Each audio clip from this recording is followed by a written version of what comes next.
spoke a lot about us used to be in the team, working together, not directly together, but being the squads or being your crew models and working on the tools with each other for product manager and designer.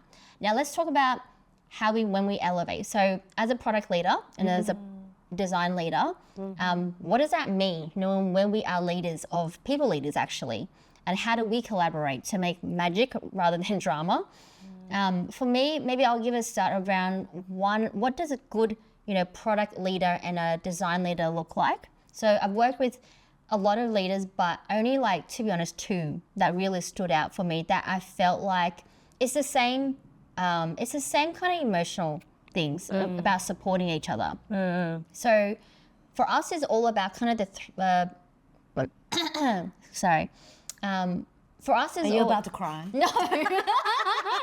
So I'll start with a bit of what a great collaboration looks like between a product leader and a design leader that I have worked with, that we created more magic than drama.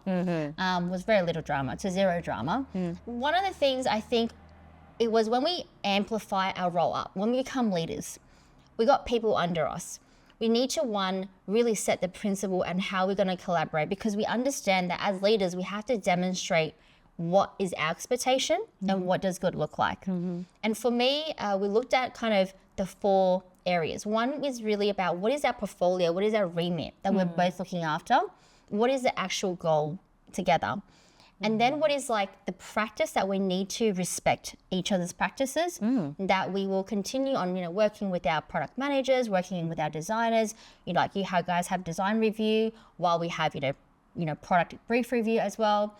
Then we have to look at the process and how our teams work together, how we work together as well. And so one of the really great collaboration was that the design leader was really strategic. So we both had to be very strategic. When we talked about being strategic, that was 6 months. Our strategic and our strategy is more about 24 months and beyond. Yeah. And so we had to think bigger, and we had to think about what's the new market we have to target? What is the revenue growth we have to go after? We speak the same business language. That design leader had to speak the same business language. We sit at the same table as well when we talked about growth. Yeah. Right. And so I was able to pull together, this is what I think the product strategy is going to be. We had the same lens around customer. We both actually look at data. Yeah. We both actually think about getting more verbatims, just data, verbatims together, constantly bridging the 2 together. So while I'm building out the product strategy, right, where are we going to go? What's that 90 degrees that the teams can experiment? Yeah. This design leader has thought about what does the whole design concept need to look like. This leader has to think about, when we talk about advocacy, when we talk about customer growth, what is that emotional driver that they had to move the needle on? Because she will go, well, to find more new customer, we want to bring retention, and retention was a big part of most of my design collaboration. Was we want them to refer a friend, we want them to come back more. So she went to more deeper, more strategic thinking. For her was also building a system that her team can work on as well. It could be brand. So they actually worked with brand around what does that brand presence would look like. While I work on, the number, the commercial, more of a bigger thinking. And then they were able to complement together. What does that mean? So that was a really, really great collaboration. And I think for us, it was always demonstrating that we were together.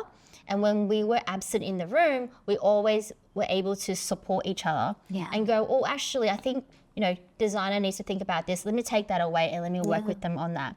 So the more we kind of demonstrate in front of our teams start to talk in the same language, understand kind of their collaboration as well.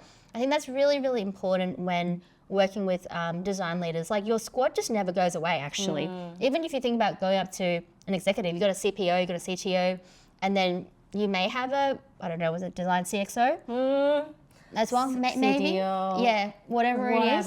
There's always a design, engineering, product collaboration constantly. So that's my story. Oh, that's good. I got goosebumps. You can't see other than Jacka, but that is so good. Bring me there.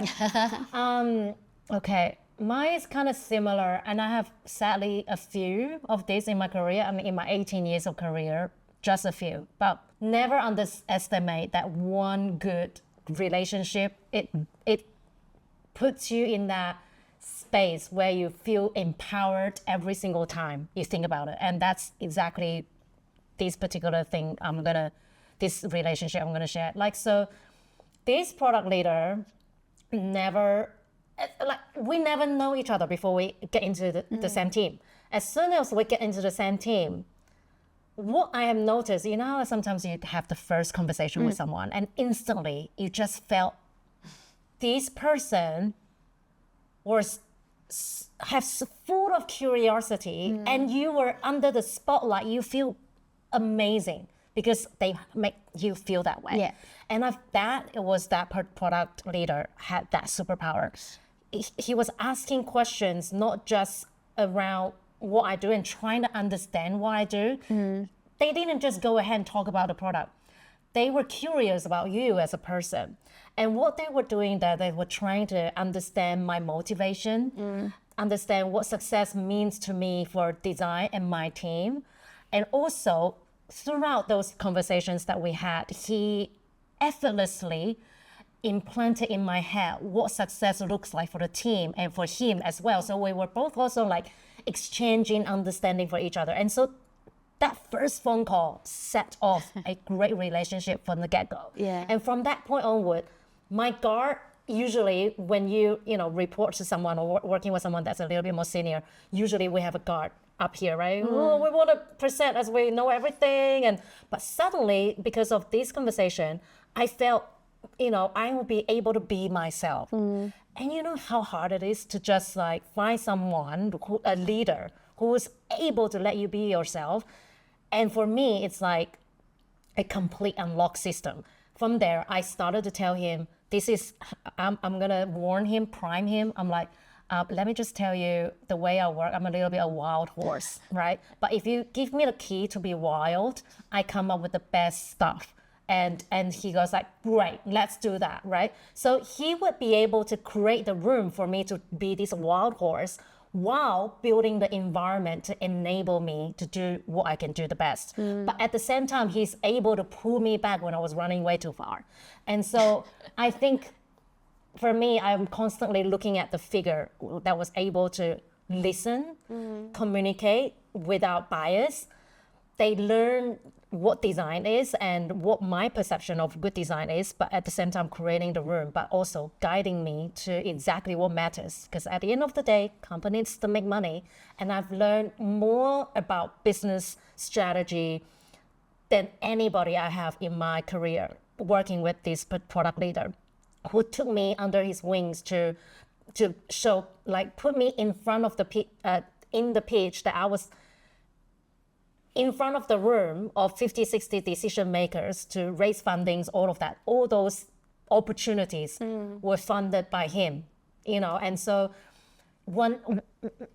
nowadays, when I think about it, I always think with my team, what type of superpower do they have? The little slightest of hint of superpower that we identify around our team. How can we support them with that superpower? And I think that's where magic really happens between you and that design leader as well. Yeah, that's right. Because you guys recognize your superpower. Yeah. You gave room. And I think for designers, what we can do sometimes, like working with a PM, we need to know their superpower and also support their superpower with ours. And a lot of the time it's like, hey, we're going to go in together to showcase this idea.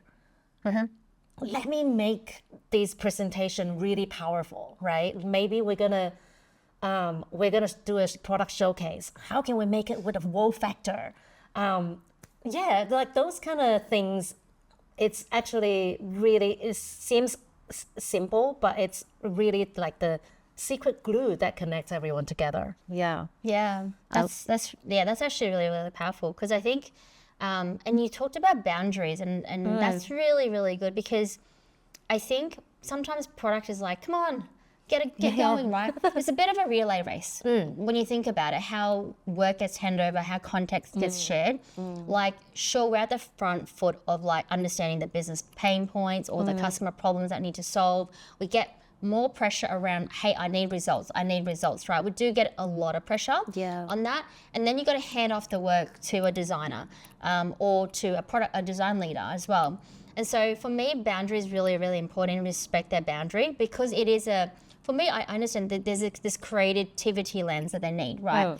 We write decks after decks, words after words. Oh. We have numbers, we have things. That's how we work. Yeah. We just need time to write out our narratives, while I think giving boundary to designers to be more creative, to allow them space and time to just kind of sort out through all these kind of insights. Yeah. And then get them to kind of develop out. So I think boundary is really important. And I think when you talked about the collaboration, I think I use the whole who leads versus who support in whatever scenario.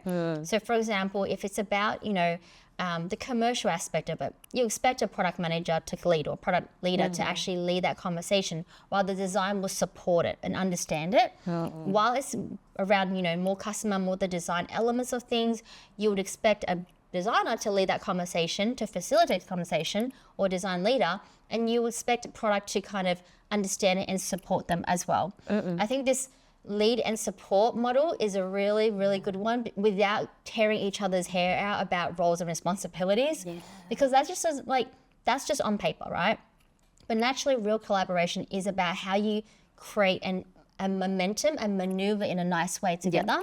And I think that's really helped when we talk about who's leading, who's supporting, even with other parts of the squad as well. Yeah. But that's just it just creates better harmony. Yeah. Less drama, less argument. Yeah. And it's like no one can be leading all the time. That's right. It's exhausting, right? So it's nice to pass the baton and knowing what it's again like that synergy of knowing when to do what between each other. Yeah. So, but yeah, at the end of the day, communicate, understand each other on a human level, understand what success looks like on a human level. Start with that, and I think relationship it's a what is it? It's a marathon. Yeah. That's my movement for marathon. I'm really grateful. Like I think all of the experience that we have, it's all gearing up for us to become us today. Yeah. So I'm grateful. I'm grateful to meet T. Yes, you too. Great to Doing be. this with me today, because we're all passionate about the same thing. It's like sharing information, and thank you so much for sharing all your insights with me today. That's okay. Well, just make more magic, less drama. Yay! All right, cool.